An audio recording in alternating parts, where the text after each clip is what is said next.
Kinnick Janab Pakal I was known by many names: Pakal, Pakal the Great, Ait Ahu, Sunshield, the list goes on.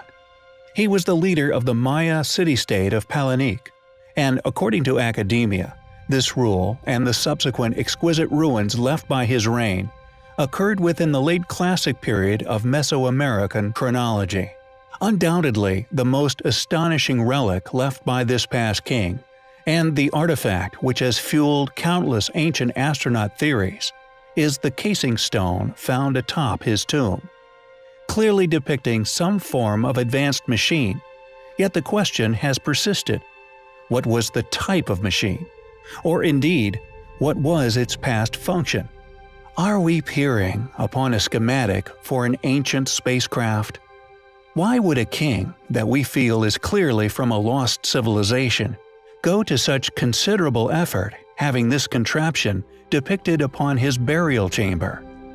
Before his name was securely deciphered from extant Maya inscriptions, only within the last few decades, may I add, little was known of this intriguing ruler.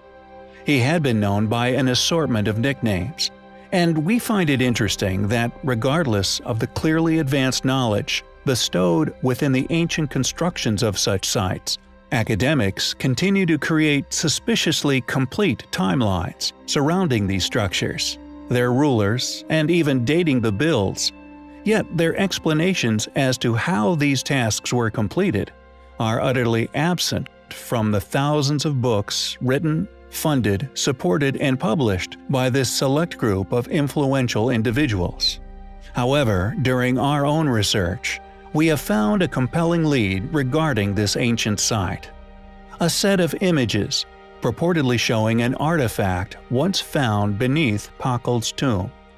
And although we have been unsuccessful in finding any more photography of the artifact, we have found out where it is currently being held: the Mexican National Museum. What makes this particular artifact so compelling to us is its resemblance to rocket thrusters. Its deliberately sculpted shape is uncanny of a three-cone rocket, and was clearly not intended to be an ornament with such an awkward form. This artifact, if indeed depicting some form of ancient thruster, throws up some rather controversial yet astonishing questions. Is it a mere basalt sculpture? Or is it actually made from some sort of metal? Was this artifact created by Pakal? Was it his idea? Or was it a craft that his people found and subsequently brought to him? A vessel Pakal attempts to depict on the case of his tomb.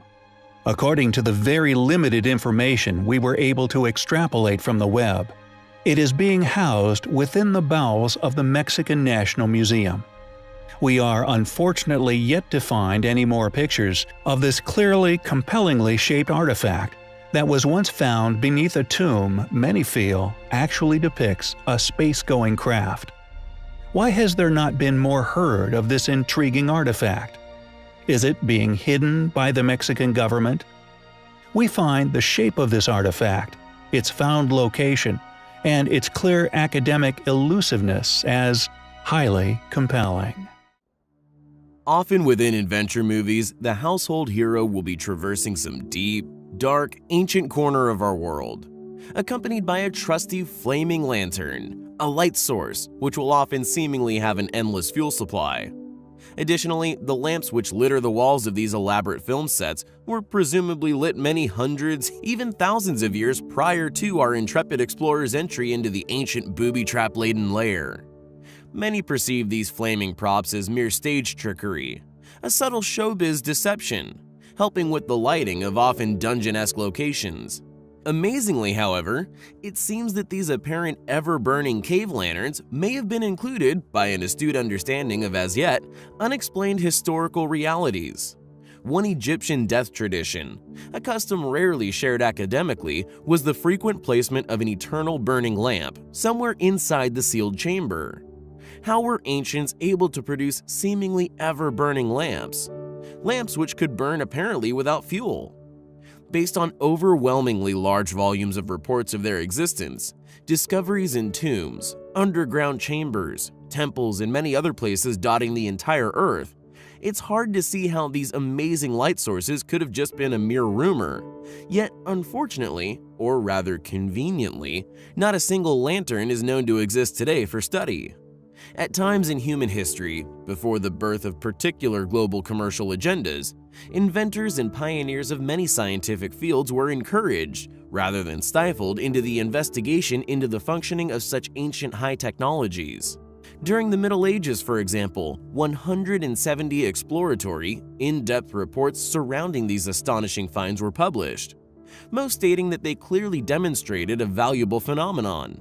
In the year 140, a lamp was discovered in the tomb of Pallas, son of King Evander.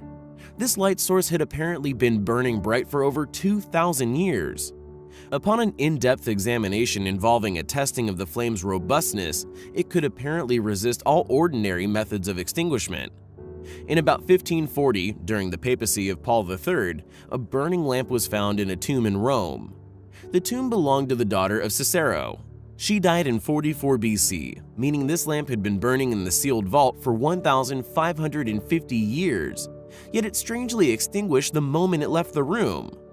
When King Henry VIII broke away from the Catholic Church in 1534, he ordered dissolution of monasteries in Britain. Many tombs were opened. In Yorkshire, a burning lamp was discovered in a tomb of Constantius Chlorus, father of the great Constantine. He died in 300 AD, which means that this lamp had been happily burning for more than 1,200 years. With such overwhelming numbers of reports, reliable testimonies attesting to the existence of these lamps, it's hard to see how they could just be a product of Hollywood. Regardless, it seems all have successfully been erased from public view, presumably hidden within the chasms of scientific institutions whose financial insurance policy is, unfortunately, often implicated in the concealment of historical artifactual evidence, physical objects in direct disagreement with their highly profitable yet shoddy foundation for scientific direction. Thanks for watching, guys, and until next time, take care. The archaeological site of Assos, located in the southwestern part of the Biga Peninsula. The location of the Assos settlement is unique in its exquisite and once highly complex design, an effortless mingling with that of the natural environment, combined with the foundation of the architecture. It is also home of the world's most peculiar burial tombs, now known commonly as the Meat Eaters. They are notoriously known throughout the region for their unique ability of being able to dissolve the remains of the locals in surprisingly short periods of time. The Meat Eater tombs are clearly ancient, yet their true antiquity is still unknown. They were originally cut to rough designs, with their interior and detailed decorations completed in the graveyard. Some long-term investigative researchers at the site are fascinated with this phenomenon and have been eagerly trying to figure out just what's causing the bodies to decompose so quickly in these particular tombs. The current favorite theory is that of a high content of aluminum within the stone used, some claiming that the aluminum material is what's causing the fast decomposition. Maybe the locals of Assos somehow figured out that aluminum could corrode flesh if added in specific quantities to the stone, subsequently putting this material inside the tombs to decompose the bodies within a short period of time.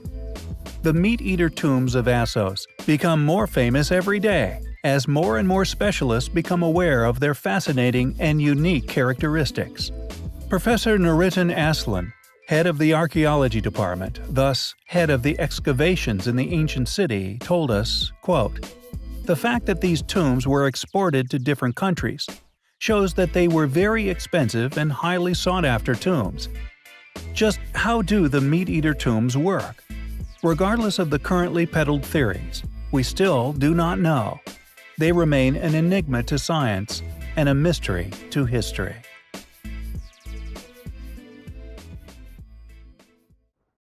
ARCI, the American Research Center in Egypt. ARCI's website states as follows: "Among ARCI's many great achievements is our relationship with the Supreme Council of Antiquities, the SCA, within the Egyptian Ministry of Culture, without whom our work would not be possible. Arcee is viewed as making important contributions that serve to help Egypt directly in its pursuit of cultural heritage preservation. What this statement confesses to is the implication and more than likely collaboration with Egyptian authorities to cover up the real truth about ancient Egypt. In 1992, German robotics engineer Rudolf Gantenbrück was exploring shafts within the Queen's Chamber at the Great Pyramid, using a crawler robot he had designed himself. His intentions were to install an air conditioning system within the pyramid's existing design. While exploring these ancient tunnels, he discovered one of the shafts was blocked by a tiny limestone blocking door, a secret doorway only accessible with the use of robotic technology. Rudolf Gantenbrück, who was able to map, explore, and analyze the shafts for many years, believed a second door would have suggested the possibility that there would be yet another 40 centimeters further away. His hypothesis, based on the knowledge that many ancient Egyptian funerary monuments were equipped with a series of 3 blocking doors placed close to each other in succession before the entrance to a sacred tomb. In 2002, the National Geographic Society discovered this second door. Using their own robot known as Pyramid Rover, this event, closely supervised by Arcee, who subsequently pulled the plug on the whole operation regarding the shafts. The team had a simple solution to Gantenbrück's problem. They sent the robot along the shaft, gripping the walls instead of the ceiling and floor. In this manner, it was somehow able to ride over the top of the obstacles. The rover's journey along the northern shaft revealed yet another door, just as Gantenbrück's claimed. Mysterious hieroglyphs, written on the floor of the hidden tunnels within Egypt's Great Pyramid, were shown to the world in an initial report on the robot's discoveries, published within the Du Service des Antiquités. The images revealed features that had not been seen by human eyes since the construction of the monument. Researchers from around the world were particularly intrigued by 3 red ochre figures painted upon the tunnel's end deep inside the pyramid. Books such as Giza the Truth by Chris Harold and Ian Lawton, The Stargate Conspiracy by Lynn Picknett and Clive Prince, and Secret Chamber by Robert Balville have all, thanks to the tremendous and diligent research accomplished within, shed light upon the controversy surrounding the Giza Plateau and the secret chamber's existence. The key question, the theme witnessed throughout these studies, was whether information has been withheld, discoveries undisclosed, and an understanding of the pyramids and Sphinx existence purposefully kept hidden from the world. On the 22nd of March, 1993, Dr. Zahi Hawass was suspended from his position as chief inspector of the Giza Pyramid Plateau. It seems Gantenbrück took an opportunity, while the powers that be were distracted, to announce his findings to the world press in early April. It would appear, after substantial digging, that the string pullers within Egypt originate out of America and are stationed within Egypt in the form of Arcee. The truth regarding what is buried beneath these ancient structures may still remain a mystery, but realizing the obstacles obstructing an understanding of this truth is half the battle won. Kent Weeks is an Egyptologist, a Connecticut-based archaeologist who studies the culture and artifacts of ancient Egyptian civilization. He's a man who owns a comfortable home in a wooded part of Old Lyme, yet one senses this is but a stopping place to hang his hat, since long ago, Kent Weeks hung his heart in Egypt. Originally from Seattle, a lifelong love affair with the mysteries of Egypt was ignited within Weeks from an early age. He recalls that he never cared about anything else. Reading about Egypt and archaeology was all Weeks was interested in doing from the age of 7. My parents didn't think it was dumb and my teachers encouraged it. I never outgrew it, says Weeks in one of his books regarding his incredible discovery within the Valley of Kings. After pursuing qualifications in the field, Dr. Weeks became aware of the need for a dependable and comprehensive mapping of the tombs and other numerous monuments in the Theban region. Weeks decided to create a project to survey and map the Theban West Bank, and thus the Theban Mapping Project was created. In 1987, while following up clues from ancient texts, the reports of earlier explorers, and the results of remote sensing surveys, the project examined an area to the northeast of the entrance to the tomb of Ramses IX, where he felt a long-neglected tomb might be located. Located a mere 70 meters from King Tut's initial resting place and totaling an incredible 121 chambers with connecting passageways, it is the largest and quite possibly oldest tomb ever discovered in Egypt. An immense underground system which lay forgotten for thousands of years. It has also been an incredibly expensive tomb to excavate. Considerable architectural supports have been required because of damage to the tombs, although we suspect this is due to the tunnel's immense age, maybe far older than we are led to believe. Additionally, several tons of very ancient flood debris from past flash flood events from Earth's very distant history has also required removal. Just how old are the tunnels Kent Weeks found in the Valley of Kings? The Great Sphinx displays similar scars from past submersion from seawater. Some conclude these ancient monuments may even predate the last ice age. Unfortunately, it had been looted on several occasions, leaving little in the way of precious artifacts strewn amongst the debris from the past deluge. The remains of numerous mummies, which have been discovered during archaeological works, are just a drop in the ocean regarding the treasures once buried in the chambers thousands of years ago. Finding such items within millennia of junk can be a painstaking and time-consuming task, something which continues to this day. In the spring of 1995, a team of Egyptologists entered a T-shaped extension of the tomb which goes to the east. The researchers were overwhelmed with the magnificence of the tomb. Although it was badly damaged, it remains a beautiful example of what we believe is original Egyptian art, the true constructors of the pyramid. The rock-cut image of the god Osiris still located in the tomb, protecting the burial chamber's occupants. Although mainstream archaeology, including Weeks, states the preservation of the human remains was very poor. We propose these mummies to be several thousands of years older than claimed.